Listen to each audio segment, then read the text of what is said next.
Hello and welcome to this webinar all about producing good quality value-add selfie video content for LinkedIn. I'm John Leonard. I've been producing video content for 10 years now with my production company Spotlight Productions and UVideo. But let me tell you this, it's only been about 6 months since I turned the camera on myself and broke down the barriers, because there were some, and I now produce regular video content for my own profile on LinkedIn. And it's exciting, it's empowering, it's engaging, and it's helping me get in front of my audience on a more regular basis. LinkedIn in particular is one of my favourite places to post content as a business owner, because I find it's a concentrated pool of professionals in business. And one of the key reasons why I think it's become so popular is because of its organic reach.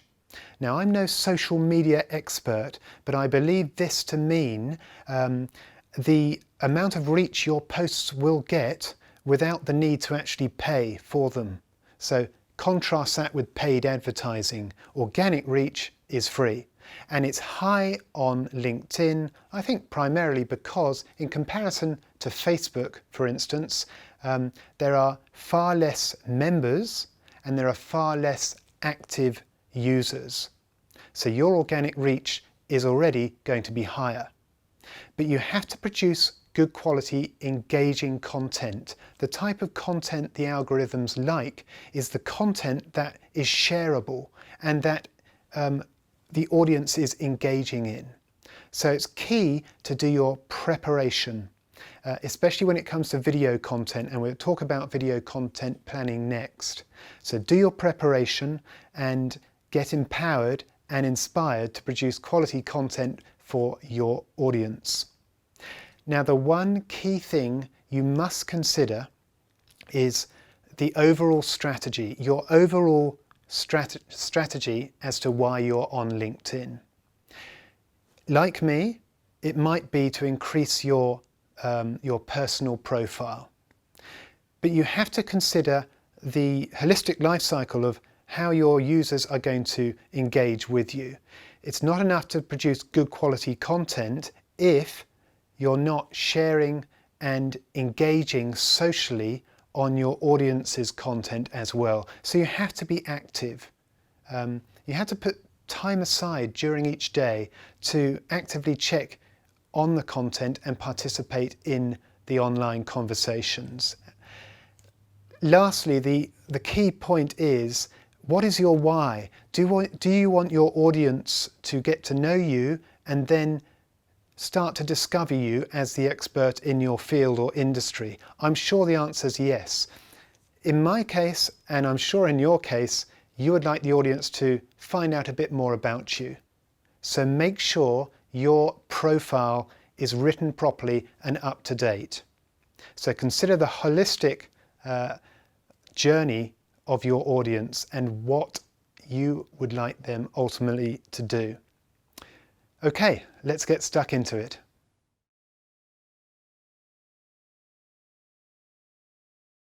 When it comes to structuring your video content, duration, short is sweet. Human beings have a very low attention span. In fact, it's been said that goldfish, I think, have an attention span of 7 or 8 seconds, when human beings have an attention span of about 2 or 3 seconds. Pretty bad, eh?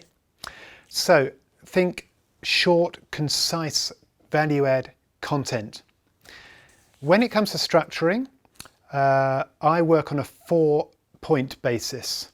There are 4 key areas, and I'll run through them now. Firstly, introduce the topic straight up.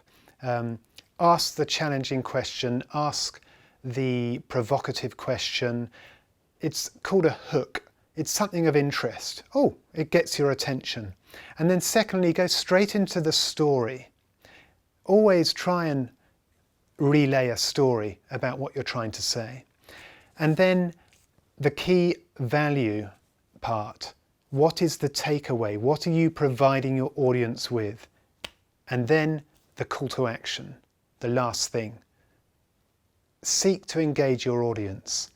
What do you think? I'd be interested to hear in the comments below. Have you had an experience similar to this? How did you deal with it? Ask that question. So there are 4 key stages. Now, I'm looking at my board to keep me on track, and that's most relevant for the next topic. How do we go about delivering this content, this piece to camera? How do we get comfortable? Well, again, I think it's all down to the preparation. I would personally script out each piece of proposed video content, write it out word for word, and then practice it and make sure you're happy. But I wouldn't actually deliver it to camera word for word, and I wouldn't get too hung up about remembering it word for word or adhering to the script. Don't go off-piste, because that actually confuses my brain and I forget things.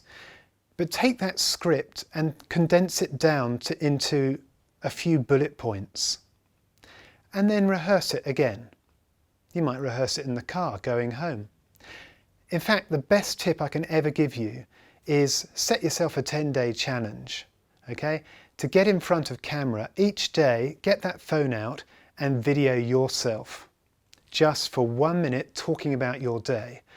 I tell you, after 10 days, you'll be much more comfortable in front of camera. Now, the other thing is, and I use it right now, is I've written my bullet points on a whiteboard just underneath the camera. See, this isn't high-end corporate video production or television commercials. What we're trying to do here is create authentic value-add content. And frankly, I don't know about you, but I'd rather hear a few mistakes and authenticity than something that's highly polished. And I'll leave you with one quick story. When I first started producing, 6 months ago, I got so pedantic about trying to produce something that was absolutely squeaky clean that I used a teleprompter, and my engagement rates were not good because it was clearly overproduced. Concentrate on authenticity, but don't waste the audience's time. So it's okay to write down the bullet points and keep yourself on track. You're showing respect for that audience.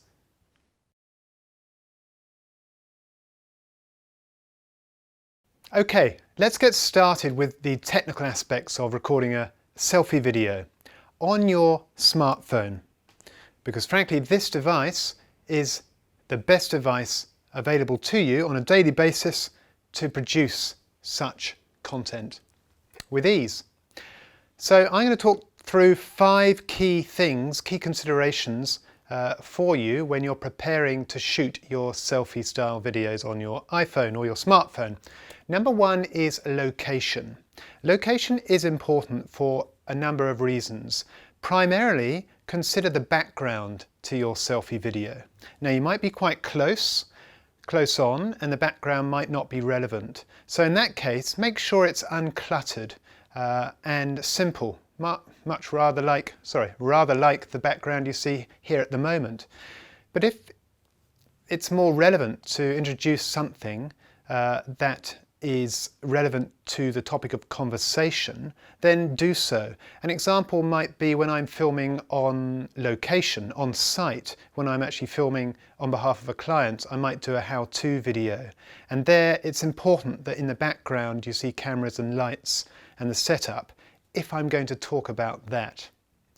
The other thing to consider when you're considering a location is you need a quiet location. Relatively quiet location. The other day I was filming outside, everything was perfect, and then a load of parrots came and landed in the tree next to me and started chirping. Something I couldn't control. It frustrated me. I had to postpone the shoot. Think about how quiet the location is. Let's talk about positioning. If you're recording vertically or horizontally, always position yourself in the middle of the screen. Now, there is something called the rule of thirds, and if you divide your screen hypothetically into 2 horizontal lines and 2 vertical, try and put yourself or the subject matter along those lines or where they cross. But let's get more simple than that. Put your eyes on the top horizontal line. That's my advice. Now, actually in the camera settings, I do believe, and certainly on my iPhone, you are able to turn the grid on, and that will actually give you those lines that I'm talking about, 2 horizontal and 2 vertical. Thirdly, where to look. This one throws me all the time, and many a time I've been shooting a video thinking that I'm looking straight down the lens when I'm not. So what I do is actually put a little sticker just by the lens, and that trains my eye, a little red sticker, to always look straight down the camera lens. Light is the 4th one. So important, especially to these iPhones. They're hungry for light and they perform so much better. You might notice if you don't have enough light and you record internally without much light, your shot will look noisy. It will have some grain, digital grain on it. That's impossible to get rid of with these iPhones. So my advice is, firstly, try and shoot outside. It's always much nicer. But be careful of that sun. It's your best friend, but it can be your worst enemy. So choose a shady spot. Also, be aware that some shoots take time. I take quite a few takes. And the weather conditions can change, especially if it's a cloudy day. And that's quite frustrating as well. Choose shade so you don't squint. And also choose not to film with the sun behind you, because the camera is likely to expose for the sun the background, and that will mean that you'll just be a black silhouette. If you're shooting indoors, use natural light as much as possible. Open the windows. That's a beautiful light source. If you want to take it one step further, of course, you can purchase LED lights. I'll talk about that in a minute. Sound is of vital importance, so that quiet location is key. The onboard microphones on smartphones are good enough for selfie videos, but only in a quiet environment.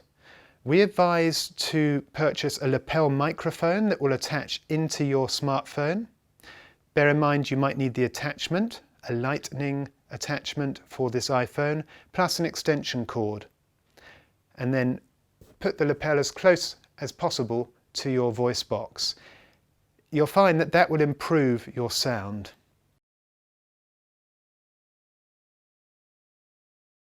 I thought I'd include a section on taking things further from an equipment point of view, because if you're anything like me, once you feel comfortable on camera, you'll start to think about how you can improve the quality of your videos. And believe me, you can, because there's a whole range of equipment out there available to purchase.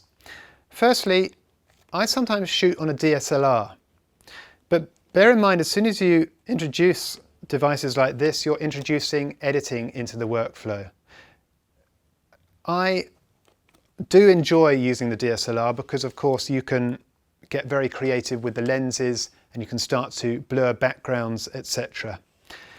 But be careful not to overproduce your videos. We discussed it earlier. Especially on LinkedIn and in social media videos, people are going to be more engaged by genuine content. Having said that, I use a DJI Pocket Osmo, which is an incredible little camera. The beauty here is it has a 3-axis gimbal stabilization device, so I can walk around and be confident that my look and feel of the videos is going to be professional. But hey, that's what I do.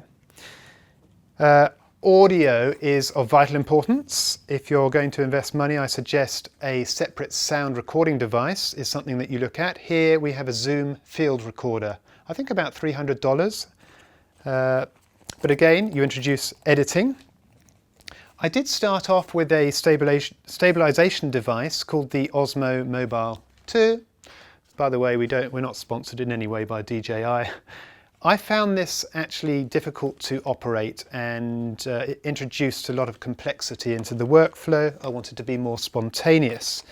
Lastly, of course, if you're shooting internally, think about a light. This is a simple LED light. Again, I think these devices can be picked up for about $100, $150, but don't forget a light stand. So all these things will help improve the quality of your video. But number one, get your message right, the story, and number two, concentrate on being comfortable in front of camera first.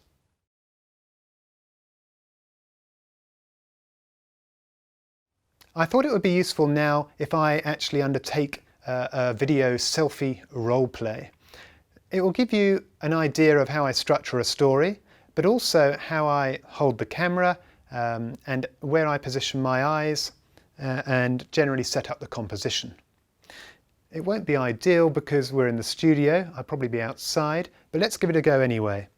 So the first thing I would do is open the camera setting, and it's already switched around so it's recording me. I will hold up. Look, I'm going to press record straight away because I know that I'm going to actually top and tail it in the camera picture settings, i.e. I will edit it to the extent that I will select the best in point and out point.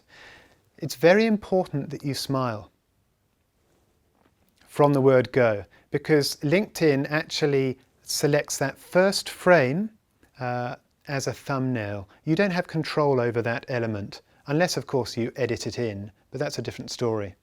Let's just go straight into it. Oh, I did press record. So I'm going to find my the best composition. My eyes are roughly on that top horizontal line, and I'm going to look down here next to the sticker so that I can actually look at the camera. Let's go for it. Normally I warm up by saying something like, "Hi, I'm John," and then I'm smiling. I'm going to edit that out, aren't I? So here we go. When I first started producing videos for LinkedIn, I thought background was so important that I actually spent on one occasion a whole morning trying to find a suitable background. Upon reflection now, I realise that actually the story, the messaging is far more important than the background in most cases. I'd like to hear your experience and your thoughts on the importance of background. Thank you in the comments below. See, that was really short and sweet, which I'm quite pleased about. I think it did give some value to the audience because I'm telling them I don't think background is that important. What is important is the story. And yeah, I'm quite happy with that. But what is very important now is that I review. So I will play that back and make sure I'm happy with that take, because the last thing I want to do is get back to the studio, my office, or that evening, upload the video and realise actually the sound was poor, or I'm not happy with that performance. I hope that helped.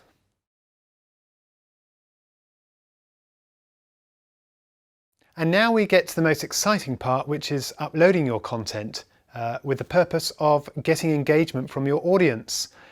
There are three key things you need to consider when you're seeking to post a video, and that is firstly the headline text. That first line of text is very important as a means of engaging the audience. Will they be interested or will they not? So usually that is termed as a hook, and it's good to ask a question, something provocative that one will read and be interested in. Obviously more text can follow, but that first line is key. Secondly, the thumbnail, as we discussed previously, is important. So make sure you're smiling and make sure your composition is interesting, is nice, is friendly, is warm, inviting. If you are editing, you can manipulate that first frame to make it even more engaging. And then lastly, of course, the actual video content itself. But because all of the seamless preparation you've done, rest assured there, you're going to be adding value and it's going to be an engaging video. So let's just jump on and look at how we upload from the phone and also how we upload from desktop. The first thing though irrespective, is editing your video in your phone to top and tail it. And what I mean by that is to cut the video to an appropriate start point when you're smiling and to end it at an appropriate time. So let's do that now. Okay, on my iPhone I find the video in my albums and I can see this is the one we're going to choose. So I would normally play it back and go straight to the appropriate point, but for the purposes of this webinar I won't bore you. Let's just pretend then, sorry, the first thing to do is to press edit and then see this arrow here, click it, click and hold and drag. Then you can select the appropriate in point. Let's pretend it's there, a nice semi-smile. And then I would play through and cut it at an appropriate end. Select done and save as new clip, just in case you have to come back and re-edit. That's done and it's in your library. Okay, so uploading to LinkedIn via your phone is very straightforward. Let's go into the LinkedIn application, and I expect you're used to this, but at the top you can either click write a post or click straight away onto the video icon. It really doesn't matter. Let's go to the video icon. It's asking and looking for your content. We're not going to film it now because we've already videoed it. So we're going to select from the library. And there's our clip. Now, one of the major drawbacks at the moment about uploading via your iPhone is that there isn't an application that will generate captions, text on screen for you within the LinkedIn programming, the software. Now that might change in the future, but captions are very important for your video. Did you know that about 80% of video users on social media actually listen without sound? It's quite astounding. So having captions on your screen, which are word for word, explain the narrative, i.e. what you're saying, is very important. I use a software company called rev.com. Let's jump straight on board and I'll show you how I do it. Rev.com is great because it's cheap. I think it's about $1 per minute and it's fast and accurate. Here we go. So here we are at the Rev website. We click captions and upload file. You need to upload your MP4 video file. Select it from the appropriate folder on your desktop and upload the file. You then need to pay, and I think you need to sign up and create an account.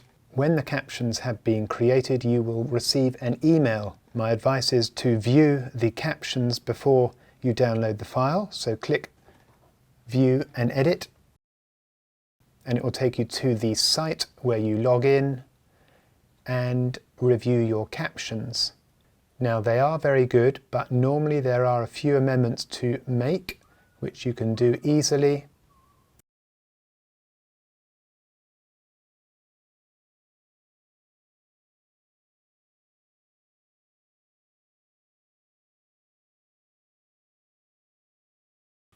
And when you select download, choose the type of file you require, which is the subrip open bracket SRT file.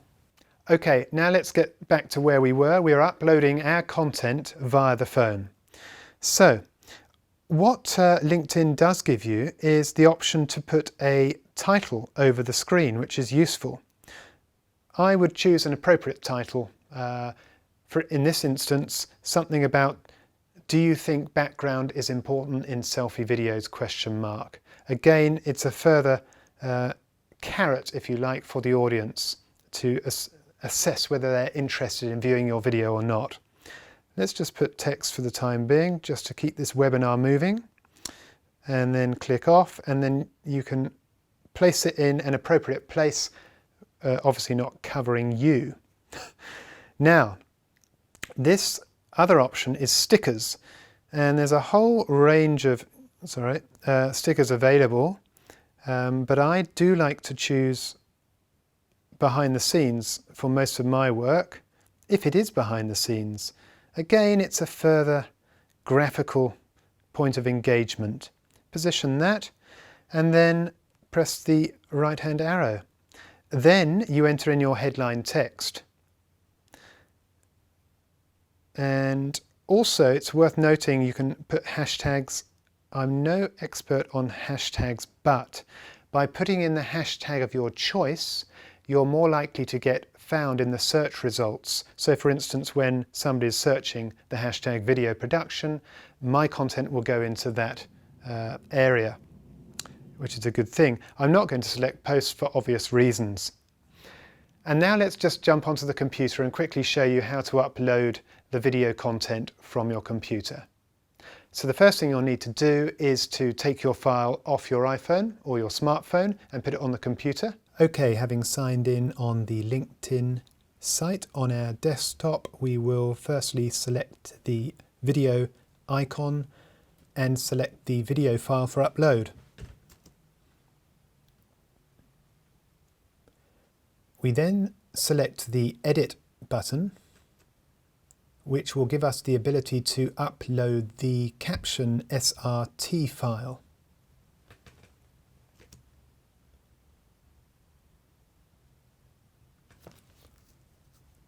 Click Save and then Next. And then we write our headline text and copy as before. And add our hashtags. And when you are ready, select Post.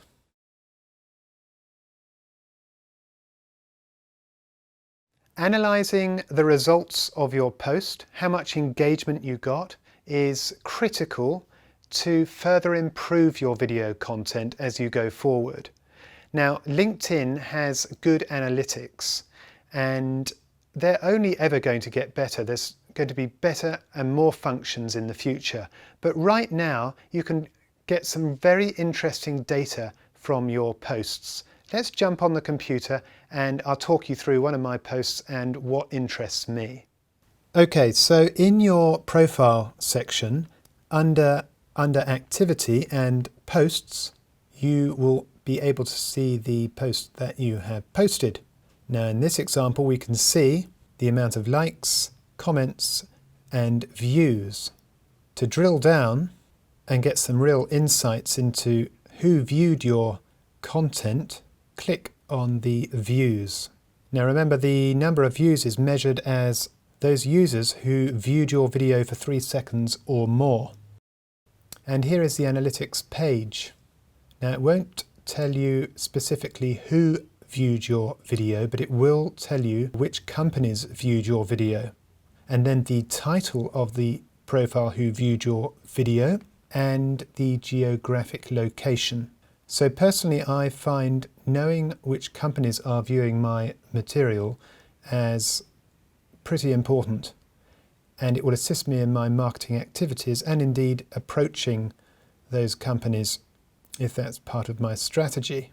Knowing the title of the person viewing your content is also important, as my marketing material and approaches, as it will inform my decisions as to who I think I should approach in my marketing campaigns. For instance, I recently ran a digital campaign aimed at communication professionals, and having done some research on LinkedIn, I am also going to run a campaign directed at salespeople, and that's due to the analytics that LinkedIn have provided me with.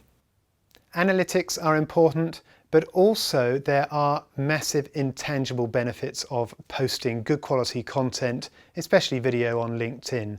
And it's those intangibles that really drive my enthusiasm and the amount of time that I actually invest producing content.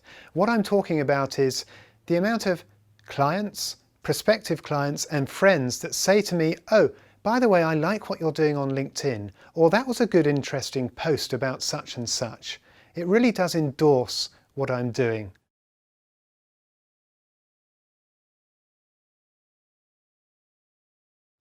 Well, congratulations, you made it to the end of the webinar. Well done. It's now time for some Q&A, and I've had some questions come in, and let's have a look. How do you maintain consistency in your productions?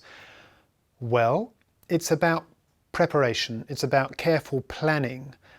I do like to create 2 or 3 videos in one go. It just gives me a bit of leeway in time. I can bank them if you like. So I know I do have content for the week ahead, but I also like to allow room for spontaneity. So if I'm at a networking function or on set, I will always just produce a selfie video about that moment. So that's how I maintain consistency. And we all know that consistency is very important because the LinkedIn algorithm will promote content or users' content that it sees are being posted on a regular basis. The more you post, the better it is that the algorithm will favour your content as opposed to others. Thank you for that question. Right, landscape or portrait mode? Yes. The LinkedIn software will cope if you film in portrait mode or landscape. So it doesn't matter in my opinion. But there's one key advantage to filming in a landscape format, and that is you can get more in. So if I'm on set filming and I'm, for instance, providing a tip on video techniques, I might have some equipment behind me that's important in part of the visual message, so I'll choose landscape. Okay, what are the best times to post content? Well, it's all about testing. You can do your research on Google. Generally, I think in the morning on a business day has been good. But I'm also aware that now that users who post on the weekend are getting engagement. So I think the answer to that is consider when you most frequently actually engage in the platform. I find it in the morning over coffee, lunchtime, and maybe sometimes in the afternoon when I'm feeling a bit lazy. So think about that and don't be frightened to test and measure your results. Which is the best editing software? Well, how much time have you got and how much experience have you got? How much time do you want to put into editing your own videos? There are a lot of good quality editing platforms out there now. Obviously, we use quite a serious setup, the Adobe Creative Suite of products, but we did use Final Cut about 5 years ago. If I was starting, I'd probably look at something like Camtasia or iMovie if you're a Mac fan.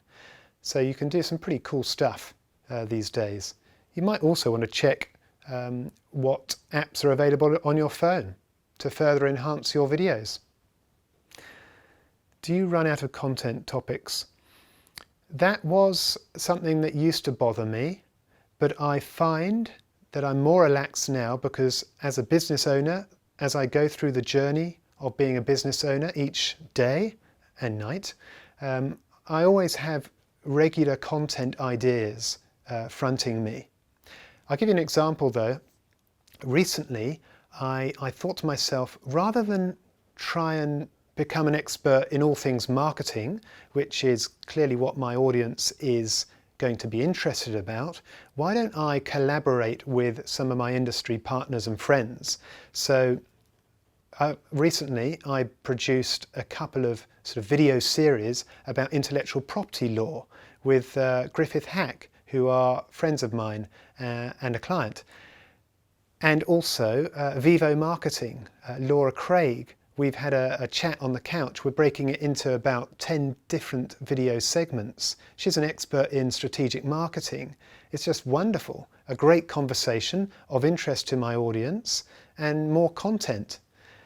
The last thing I'd say on that is start thinking beyond selfie videos. Start thinking about recording, perhaps you're doing a workshop or presenting, get it recorded and chop it up into bite-sized chunks. If it's valuable information for your audience, it's going to go down well, it's going to get engagement. How do you repurpose the video content? So that's a good question too.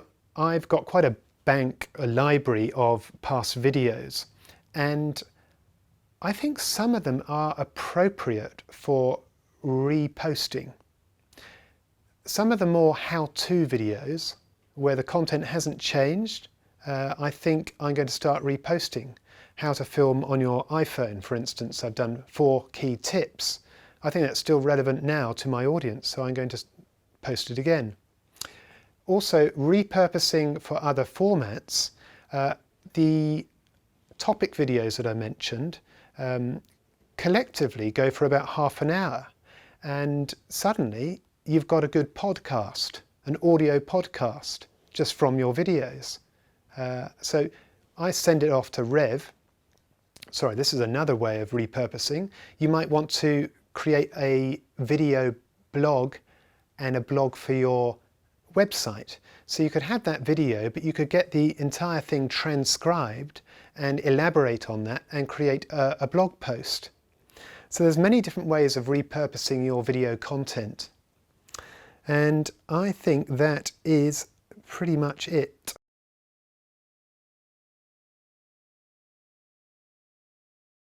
Well, thank you very much again for watching this webinar and participating in it. It's been an absolute pleasure. If I didn't get to your question, please feel free to contact me. I'd love to, and I really enjoy talking all things video, as you can probably tell. But before we go, I'd just like to shout out, there's a promotion for a workshop that I'm holding in Melbourne on the 28th of November, and it's designed specifically to help you obtain the permissions and plan and prepare for creating high quality video testimonials of your clients. The workshop is split into about 3 key areas.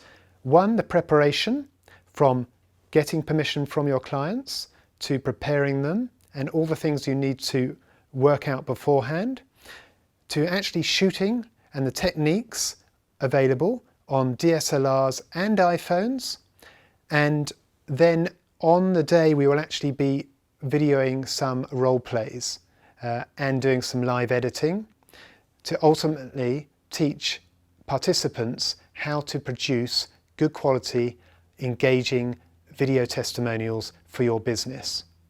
Now, if you're interested in attending this workshop, there is a 7-day offer from the date of this webinar, and that is a 10% discount. If you want to know further information, please click on the link below in the text, and it would be great to meet you and see you there. So thank you once again.